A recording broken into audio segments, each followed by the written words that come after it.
আহারে আজকে দেশে যে ট্যাগিং অপবাদ দিচ্ছে আমার ঘৃণা হয়।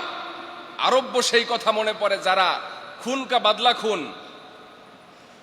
যুগের পর যুগ, শতাব্দীর পর শতাব্দী এক একটা বিষয়কে লালন করে ফিতনা সৃষ্টি করে রাখতো। আরব্য অসভ্যরা, আইএমএ জাহিলিয়াত ছিল তখন।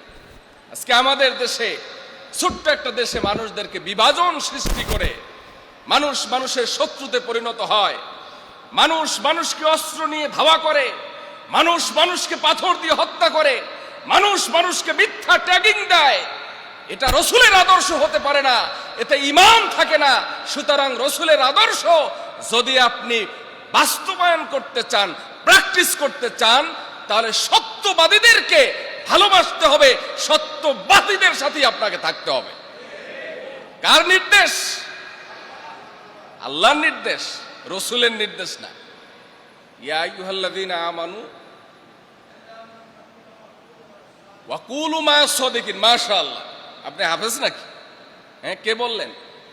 কুনু মা'আস সাদিকিন, সত্যবাদীদের সাথে আমাদের থাকতে হবে। এইটা হচ্ছে রসুলের আদর্শ। রাজি আছেন সবাই?